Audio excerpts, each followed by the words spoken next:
അസ്സലാമു അലൈക്കും. പ്രേമത്തിന് മാത്രമല്ല, പലപ്പോഴും മനുഷ്യ അത്യാഗ്രഹത്തിനും കണ്ണും കാതും കാണാറില്ല. മനുഷ്യ ചിന്താമണ്ഡലങ്ങളെ വലിഞ്ഞു മുറുക്കിയ അത്യാഗ്രഹങ്ങൾക്ക് അതിലില്ലാതെ വരുമ്പോഴാണ് ഏത് ഗർത്തത്തിലേക്കും എടുത്തു ചാടാൻ മനുഷ്യൻ തയ്യാറാവുന്നത്. അത് പണമായാലും പ്രേമമായാലും അങ്ങനെ തന്നെ.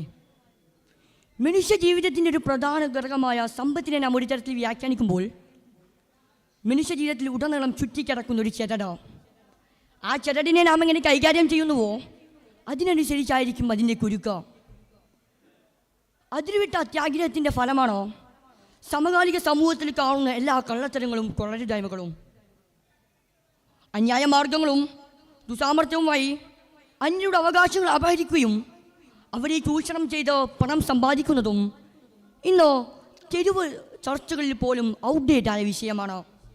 കൈ നനയാതെ മീൻ പിടിക്കാനുള്ള ത്വര ഇന്നത്തെ പുതുതലമുറയെ വല്ലാതെ വശീകരിക്കുന്നുണ്ട്. ഗ്ലോബൽ ആൻറ്റി സ്കാം അലയൻസിൻ്റെ 2024 റിപ്പോർട്ട് പ്രകാരം ലോകത്ത് കഴിഞ്ഞ ഒരു വർഷത്തിൽ മാത്രം $1.03 ട്രില്യൺ സാമ്പത്തിക തട്ടിപ്പിലൂടെ നഷ്ടമായത്, അഥവാ 83 ലക്ഷം കോടി രൂപ. ആഗോള ഉപഭോക്താക്കളിൽ പകുതിയിലേറെ പേരും ആഴ്ചയിൽ ഒരു വട്ടമെങ്കിലും സാമ്പത്തിക തട്ടിപ്പിന് ഇരയാവുന്നുവെന്ന് കണക്കുകൾ നമ്മോട് പറയുന്നു. ഇത്തരം മണി സ്കാമുകളുടെ നഷ്ടങ്ങൾ നിവർത്തുമ്പോൾ USA, ഡെൻമാർക്ക്, സ്വിറ്റ്സർലാൻഡ് തുടങ്ങിയ രാജ്യങ്ങളാണ് മുൻനിരയിലുള്ളത്. ശരാശരി 3520 അഥവാ 3 ലക്ഷം രൂപയാണ് ഈ രാജ്യങ്ങളിലെ ഓരോ വ്യക്തിക്കും നഷ്ടമാകുന്നത്. ഇത്തരം മണി സ്കാമുകളുടെ അതിപ്രസരണം മൂലം പാകിസ്ഥാൻ്റെ GDP-യുടെ 4.2% തുല്യതയാണ് സംഭവിക്കുന്നത്. ഇനി ഇന്ത്യയിലോട്ട് വന്നാൽ മണി സ്കാമുകളുടെ മാലപ്പടക്കമാണോ? ഇക്കഴിഞ്ഞ ICCR Indian cyber crime report പ്രകാരം കഴിഞ്ഞ 9 മാസത്തിനിടയിൽ 11,000 കോടി രൂപയാണ് ഇത്തരം ഇൻവെസ്റ്റ്മെൻറ്റുകളിലൂടെ ഇന്ത്യയിൽ നിന്ന് അപഹരിക്കപ്പെട്ടിട്ടുള്ളത്.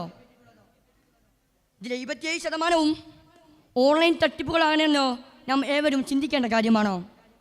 Phishing scam, social media scam, digital arrest scam, UPI fraud തുടങ്ങിയ നിരവധി പ്രജന്യ വേഷങ്ങളിൽ പ്രത്യക്ഷപ്പെടുകയാണ് ഈ കള്ളന്മാർ.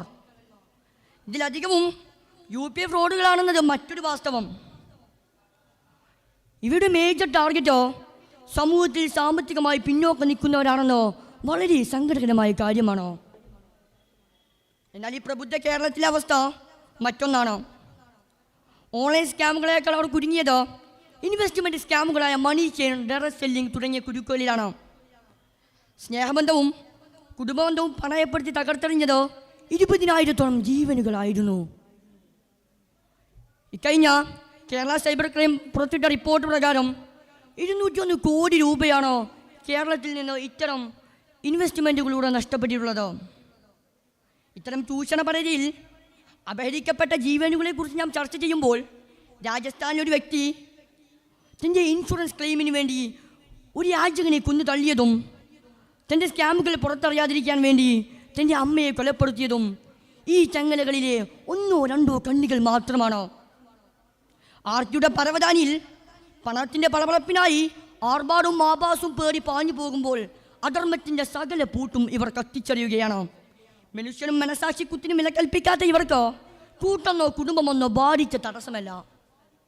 മാതൃകയാവേണ്ടവരും മാറ്റം സൃഷ്ടിക്കേണ്ടവരും പണത്തിനായി സ്വന്തം ബന്ധുക്കളെ പോലും ബലിയാടാകുമ്പോൾ ഇതൊക്കെ മാനവതയുടെ നാശത്തിനെ ഉപകരിക്കുന്നുവെന്ന് ചിന്തിച്ചാൽ നന്നോ. ചരിത്രമൊരിക്കലും മറുപടി പറയാതെ കടന്നു പോയിട്ടില്ല എന്നുള്ളത് വിജയ് മല്യയുടെയും അർഷദ് മെഹ്തയുടെയും ജീവിതം അടിവരയിടുന്നുണ്ട്. ആർത്തിയുടെ അത്യുന്നതയിൽ വിരാജിക്കുന്ന മനുഷ്യനോ ഒരു കടിഞ്ഞാണിടേണ്ടത് അനിവാര്യമാണ്. എന്തുകൊണ്ടാണോ UAE, സൗദി അറേബ്യ, ചൈന പോലുള്ള രാജ്യങ്ങളിൽ ഇത് അസാധ്യമാകുന്നത്? എന്തുകൊണ്ടാണ് ആ രാജ്യങ്ങളിൽ ജനങ്ങൾക്ക് സംരക്ഷണം ലഭിക്കുന്നത്? മറ്റ് രാജ്യങ്ങൾ ഈ ചോദ്യത്തിന് ഉത്തരം നൽകേണ്ടതുണ്ട്. ഇനിയും ഈ നഷ്ടങ്ങൾ കുന്നുകൂടുന്നതിന് മുമ്പ് കരുതൽ കവചങ്ങൾ തയ്യാറാക്കണമെന്ന് ഉണർത്തിക്കൊണ്ട് ഞാൻ എൻ്റെ വാക്കുകൾക്ക് വിട നൽകുന്നു. അസ്സലാമു അലൈക്കും.